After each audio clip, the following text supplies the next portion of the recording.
ng Panginoon. Yan, ang i-share ko ngayon, yung faithfulness ng Panginoon sa akin, sa pamilya namin. At syempre, alam ko, faithful sa atin lahat. May pagkakataon talaga na aalisin tayo ng Panginoon sa comfort zone natin. Dahil may plano na gagawin sa atin ang Panginoon. Lahat na nangyayari sa atin ay may dahilan. Ito naman ay mabuti o masama. Kailanman, hindi natin makakaya ang Panginoon sa bigayan. Sa Romans 8:8, and we know that in all things, God works for the good for those who love Him, who have been called according to His purpose.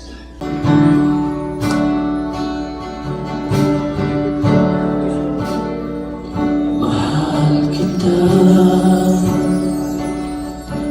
walang hanggan ang iyong biyaya. Buong buhay, hawak mo sa iyong kamay. Mula sa aking pagmula hanggang sa pag-ibig, awitin ko ang kabutihan ng Diyos. Pagbibigay natin ang pagsamba sa ating Diyos. Pagbibigay natin ng pagluwalhati sa Kanya, pagbibigay natin ng pagpupuri sa Kanya. At alam natin sa tuwing ginagawa natin yan, nagkakaroon ng ganito. Nagkakaroon ng renew, no? Or pagbabago. Na sa dati, yung buhay natin, masasabi natin na tuyo, iga, parang walang pakinabang. Pero ngayon, sa patuloy nating nakikilala yung ating Panginoon, nagkakaroon tayo ng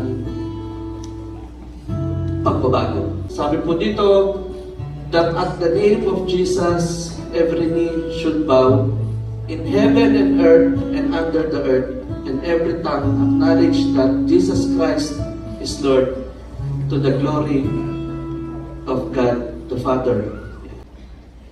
Nagtulong-tulong po silang manalangin. Nagtulong-tulong po silang sumamba. Nagtulong-tulong po silang tumawag sa pangalan ni Jesus. No? Yun po yung concord, no? Pag sinabi po natin, no, nagkakaisa, may harmony, no?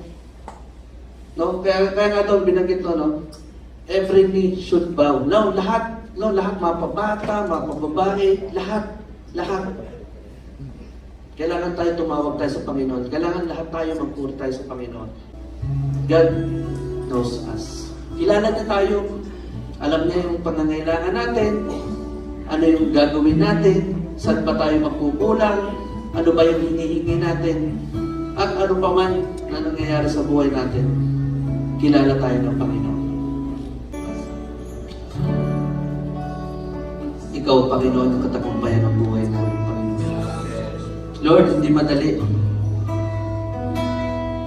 Bilang mga kami, Panginoon, ay Padre de Pamilya, Panginoon, na puno ng takot, puno ng pangamba, puno ng mga isipin, Panginoon. Pero alam namin, Panginoon, na pag ito, Panginoon, ay pinagkatiwala namin, Panginoon, sa iyong harapan. Kami nanalangin at sumamba. Lumuhod kami, Panginoon, sa iyong harapan. Gagawa ka, Panginoon, ng mga miracles, Panginoon, sa buhay namin, Panginoon. Ang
Mas masaya kung kasama ka namin dito sa